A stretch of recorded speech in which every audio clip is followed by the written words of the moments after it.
Assalamualaikum warahmatullahi wabarakatuh. Bhinneka Nara Eka Bakti Praja. Mohon izin memperkenalkan kami dari kelompok 7 pada mata kuliah praktikum Sistem Informasi Keuangan akan sedikit menjelaskan tentang sistem informasi keuangan yang ada di pemerintah daerah kita hari ini. Pemerintah daerah kita hari ini telah mengoperasikan dua sistem keuangan pemerintah daerah.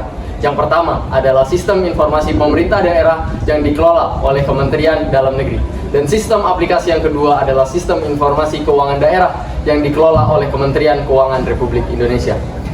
Sekedar informasi bahwasanya SIKD atau Sistem Informasi Keuangan Daerah ini adalah suatu sistem yang mendokumentasikan, mengadministrasikan, serta mengolah data pengelolaan keuangan daerah dan data terkait lainnya menjadi informasi yang disajikan kepada masyarakat dan sebagai bahan pengambilan keputusan dalam rangka perencanaan, pelaksanaan, dan pelaporan serta pertanggungjawaban pemerintah daerah.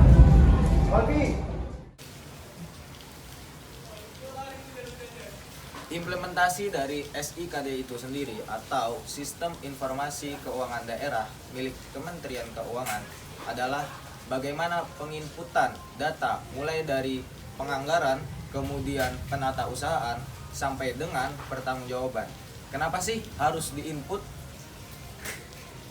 Pemerintah Indonesia mewacanakan yang namanya reformasi birokrasi.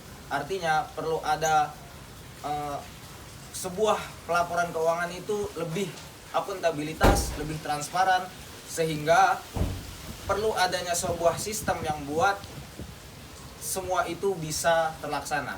Salah satunya adalah dengan SIKD. Dengan adanya SIKD itu sendiri, maka tiap-tiap Pemda, baik itu provinsi maupun kabupaten, semua penganggarannya itu bisa disaksikan langsung dan bisa dipantau langsung oleh Kementerian Keuangan. Jadi pada intinya dalam pelaksanaannya SIKD ini untuk sebagai wujud menciptakan sebuah pelaporan keuangan yang transparan dan akuntabilitas.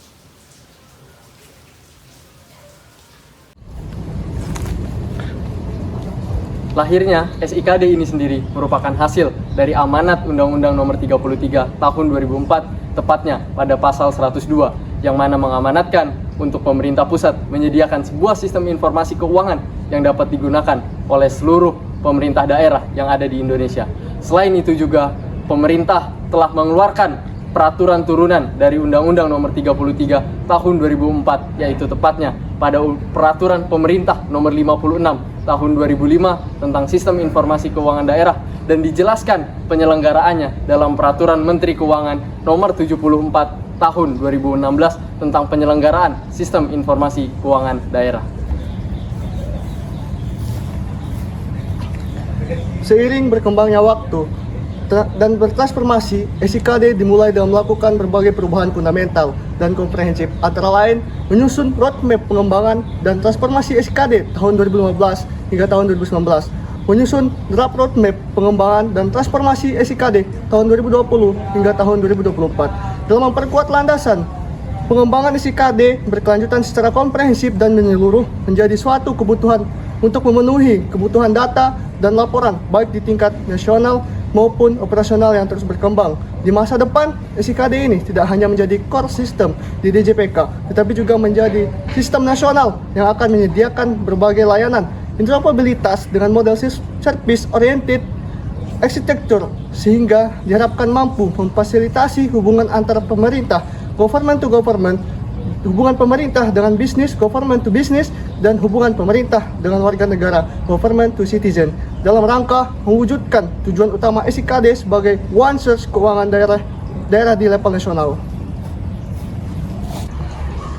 Nah, mungkin di sini saya akan menjelaskan terkait dengan landasan filosofis ya, di mana mungkin secara terminologis landasan itu merupakan sebuah hal yang dasar, yang melandasi atau sesuatu yang fundamental. Terus kemudian ketika kita ngomong tentang filosofis, itu berarti menyangkut tentang nilai-nilai yang kemudian menjiwai hal tersebut untuk diselenggarakan. Nah, jadi landasan filosofis itu secara terminologis merupakan sebuah sesuatu nilai yang kemudian menjiwai, yang kemudian nilai-nilai tersebut menjiwai tentang alasan atau melatar belakangi terkait dengan kenapa sistem informasi keuangan daerah itu diselenggarakan. Nah, mungkin ada 4 nilai. Nah, maka dari itu simak untuk selanjutnya.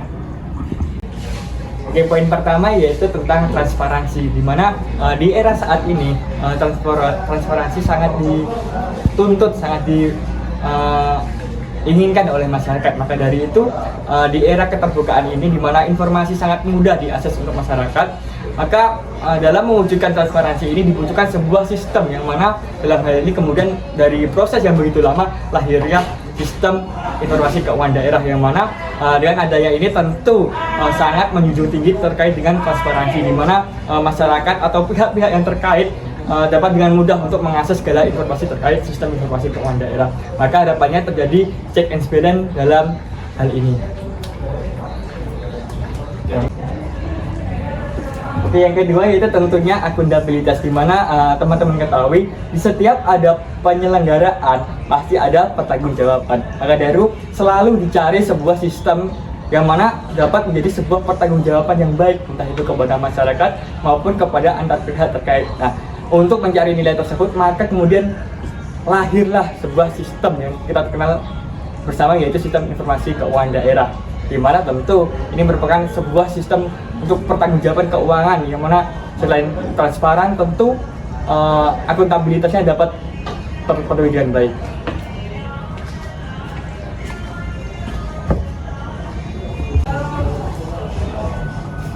Oke, yang ketiga yaitu tentu terkait dengan efektif dan efisien, yang mana tentu ini merupakan sebuah nilai yang paling mahal dari sistem ini, di mana tentu sistem ini menawarkan berbagai macam kemudahan, di mana semua dapat dilakukan secara efektif dan efisien. Kita tidak perlu untuk berkoordinasi secara fisik, kita cukup dengan satu sistem yang terintegrasi, 1-2 pekerjaan dapat terselesaikan dengan cepat, tepat, dan benar. Maka dari itu, efektif dan efisien ini merupakan hal yang paling dicari dari sistem ini, di mana dengan dijunjungnya nilai efektif dan efisien ini kemudian dapat melahirkan sebuah sistem yang bernama sistem informasi keuangan daerah.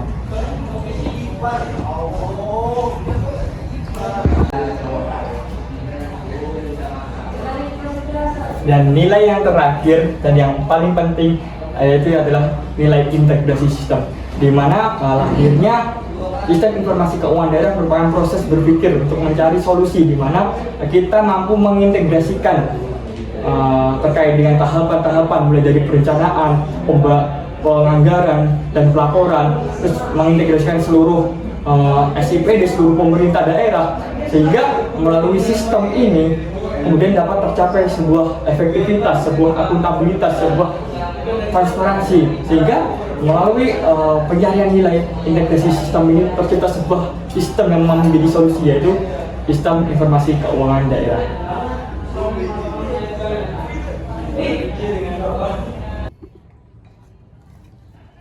Masalah sistem informasi keuangan pada pemerintah daerah kita saat ini, yaitu yang pertama, pengelolaan barang milik daerah.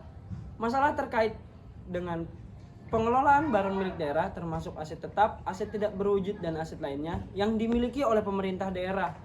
Pengelolaan BMD memerlukan sistem informasi keuangan yang ada pada pemerintah daerah yang baik untuk mendokumentasikan, mengadministrasikan, dan mengolah data terkait barang milik daerah. Yang kedua, sistem informasi pengelolaan keuangan daerah. Masalah terkait dengan SIPKD dalam mengelola keuangan daerah. Sistem informasi keuangan yang ada pada pemerintah daerah yang dibangun oleh Dirjen Keuangan Daerah Kemendagri dalam rangka mempercepat transfer, namun masih terdapat tantangan terkait kualitas data dan ketepatan waktu penyampaian data pemerintah daerah secara berkala. Yang ketiga, pengelolaan keuangan daerah. Masalah terkait ini dengan pengelolaan keuangan daerah termasuk penyusunan RAPBD, pelaksanaan dan penatausahaan APBD, serta pertanggungjawaban dan pelaporan APBD. Masalah ini meliputi perbedaan sistem dan kebijakan akuntansi antara pemerintah daerah dan pemerintah pusat. Yang keempat, pengelolaan pendapatan daerah. Masalah terkait dengan pengelolaan pendapatan daerah termasuk koordinasi pengelolaan pendapatan daerah dan penyusunan APBD. Masalah ini meliputi rendahnya kualitas dan ketepatan waktu dalam rangka penyampaian data pemerintah daerah secara berkala.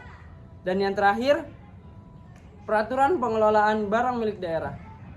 Masalah terkait dengan peraturan pengelolaan barang milik daerah, termasuk pedoman pengelolaan barang milik daerah yang diatur dalam Peraturan Menteri Dalam Negeri Nomor 19 Tahun 2016. Masalah ini meliputi perlunya pembenahan tata kelola keuangan daerah lainnya yang mendukung upaya penyempurnaan sistem keuangan daerah ini. Dengan adanya masalah-masalah tersebut, diperlukan upaya perbaikan dan pembenahan dalam sistem keuangan daerah untuk memastikan transparansi, efisiensi, dan akuntabilitas dalam pengelolaan keuangan daerah. Terima kasih.